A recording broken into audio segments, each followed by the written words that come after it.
To be here today to talk about what I believe is the most important topic of our time.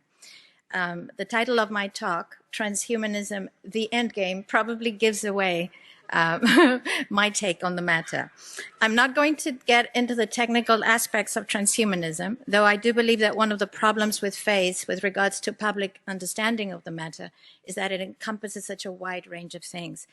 And we've seen some of them, but from genetic engineering, implant technology, artificial intelligence, nanotechnology, all the way to cybernetic prosthetics. Although all of these things fall under the transhumanist label, I think there's a very important distinction to be made between technology that seeks to assist people with a disability in order to regain a normal quality of life, and technology that seeks to transform us entirely. The focus of my talk today will be on the ultimate transhumanist goal, what has been termed by Ray Kurzweil, one of the leaders of the movement, as the singularity. In his book titled "The Singularity is Near: When Humans Transcend Biology," he writes, "There will be no distinction post-singularity between human and machine, or between physical and virtual reality." It's very important to understand that transhumanism is simply the transitional stage between humanism and post-humanism. Make no mistake, the final goal is to eradicate humanity as we know it. Once you understand the final destination, it becomes much easier to look back and identify the psychological conditioning, the biological tampering, the cultural grooming, and the educational prepping that we have been subjected to for decades in preparation to making us accept a post-human future. It takes a lot of physical and psychological abuse to get an intelligent species like ours to agree to its own extinction. Most, if not all, that has transcended in the last 60 years was designed to get us closer to accepting such a dystopian reality. Whether you care to accept it or not, we live in a hyper-controlled matrix where our perception of reality is meticulously planned, managed, and executed in order to control and steer us in whichever direction they wish. And the direction is a post-human world. For this, they first needed to destabilize, dehumanize, and demoralize humanity through every means possible. The destruction of the nuclear family, children being indoctrinated by the state, abortion, the eradication of God and spirituality from education, life in megacities and away from nature, toxic food, air, and water, social media, replacing real human connection and interaction, engineered financial crisis and taxation, endless wars and massive migration, stress, anxiety, depression, drugs and alcohol, constant fear-mongering, moral relativism as the new religion, and I could go on and on about how humanity has been influenced and forced to move away from all the things that give us strength, security, purpose, and meaning. A weak, immoral, disconnected, ignorant, and unhealthy population is an easy target for the next stage, the creation of an entire generation of androgynous beings. Masculinity is under attack psychologically, culturally, and biologically. Women are being replaced in sports, entertainment, and politics by men pretending to be women. And children are being indoctrinated at school to think that gender is a choice. The transgender movement is not a grassroots movement. It comes from the top. It has nothing to do with people's freedom of expression, sexuality, or civil rights. It's an evil psyop with a clear agenda to get us closer to transhumanism by making us question the most fundamental notion of human identity, our gender.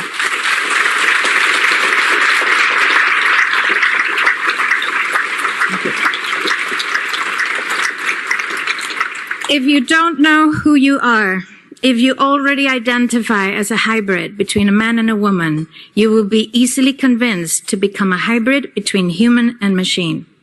Gender ideology is the 2 + 2 = 5 from George Orwell's 1984 dystopian novel.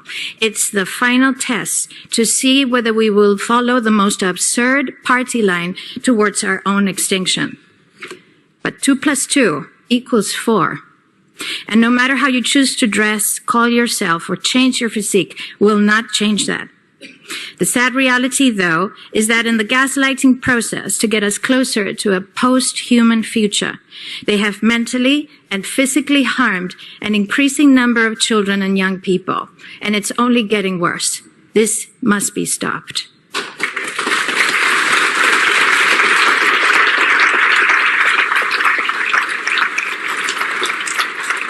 Understanding the philosophy and the ideology behind the transhumanist movement is crucial if we're going to make the right choices as a species. Transhumanism stands on the premise that there is no God, that there is no spiritual realm, and that we possess no soul.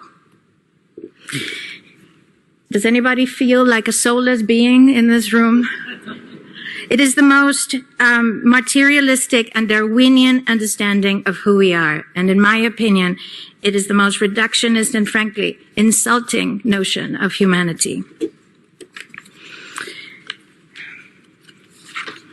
For decades, we have been prepped and groomed to accept the notion that without technological enhancements, we will not survive the future, but instead become obsolete. Yuval Noah Harari is doing a marvelous job at convincing everyone that we will become what he calls the useless class in the face of a world driven by AI, that we are simple, hackable animals restricted by our own biology. But the truth, however, is very, very different. They don't want to alter us because we are flawed, weak, and limited. They want to alter us because we are none of those things. And it's increasingly difficult to control the billions of resourceful, resilient, and creative humans that we are. There is a reason why it's called artificial intelligence. And that's because it is artificial. It's not real intelligence. Real intelligence necessitates of consciousness, something that machines will never possess. And in any case, who said we wanted to merge with machines? Why should we allow some megalomaniac nerds and their big tech billionaire friends dictate our future? I think most people just want to be able to live a peaceful life in a healthy environment where they can pursue their dreams. Technology must be at our service, not to replace us or destroy us. Give us free energy, and the world will transform instantly. Give us nutritious food, clean air, and water, and disease will be eradicated. Allow us to live in a humane system instead of a free-range tax farm, and you will see how depression, anxiety, and stress dissipates. Let's